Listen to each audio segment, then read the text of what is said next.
नमस्कार दोस्तों, मैं द स्टोरी टेलर वॉइस से आपका स्वागत करता हूं और दिल से धन्यवाद करता हूं हमारे हर उस दर्शक को जिसने हमें प्यार, सब्सक्रिप्शन और कमेंट से सराहा है। हमारा एक ही मकसद है, किताबों से मिलने वाली गहराई को कहानियों के जरिए आपके दिलों तक पहुंचाना। वो जगह जहां किताबें बोलती हैं और कहानियां आपको सोचने पर मजबूर कर देती हैं।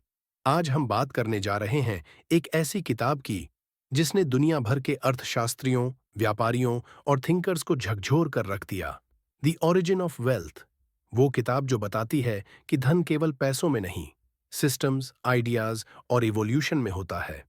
अगर आपने कभी सोचा है कि अमीरी कहाँ से आती है, देश, कंपनी या व्यक्ति कैसे वेल्थ जनरेट करता है, तो ये वीडियो आपके लिए है। तो चलिए शुरू करते हैं उस किताब की कहानी जिसने इकोनॉमिक्स को ही रिडिफाइन कर दिया। पारंपरिक अर्थशास्त्र की सीमाएं। पारंपरिक अर्थशास्त्र में इंसान को रैशनल एजेंट माना गया, जो हमेशा लॉजिकली सोचता है और प्रॉफिट मैक्सिमाइज करता है। लेकिन क्या वाकई हम हर बार लॉजिकल डिसीजंस लेते हैं? एरिक बताते हैं कि ये मॉडल अधूरा है और असल दुनिया कहीं ज्यादा कॉम्प्लेक्स है। अध्याय 2। Evolutionary economics. सोचने का नया तरीका। जैसे जीव जंतु नेचर के बदलावों के अनुसार इवॉल्व होते हैं, वैसे ही आइडियाज, बिजनेसेस और मार्केट्स भी इवॉल्व होते हैं। वेल्थ सिर्फ रिसोर्सेज से नहीं, एडेप्टेशन से आती है।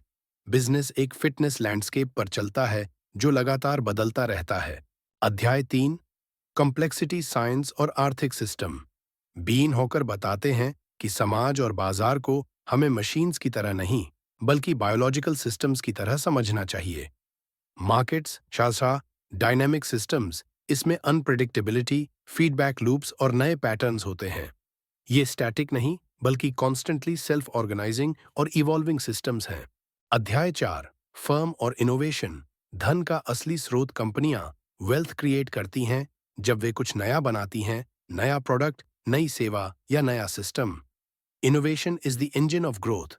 प्रॉफिट सिर्फ एफिशिएंसी से नहीं, बल्कि नए सॉल्यूशन से आता है। अध्याय 5। सोशल सिस्टम्स और वेल्थ डिस्ट्रीब्यूशन। वेल्थ का निर्माण और वितरण दोनों ही कॉम्प्लेक्स प्रोसेसेस हैं। सिस्टमिक इनक्वालिटी भी इसी प्रोसेस का हिस्सा बनता है। समाज में वेल्थ को सस्टेन रखने के लिए सिस्टम्स को इंक्लूसिव बनाना होगा। अध्याय 6। पॉलिसी और बिजनेस के लिए नए insights. Traditional economic policies often fail क्योंकि वो स्टैटिक मॉडल्स पर आधारित होती हैं। हमें ऐसे पॉलिसीज चाहिए जो एक्सपेरिमेंटेशन, इनोवेशन और अडेप्टेशन को बढ़ावा दें। कॉम्प्लेक्सिटी थिंकिंग से डिसीजन मेकिंग ज्यादा सफल और सटीक हो सकती है। तो दोस्तों, द ओरिजिन ऑफ वेल्थ हमें ये सिखाती है कि धन सिर्फ पैसों का खेल नहीं है। ये एक एवोल्यूशनरी प्रोसेस है जिसमें आइडियाज, सिस्टम्स और इनोवेशन मिलकर एक नया भविष्य बनाते हैं।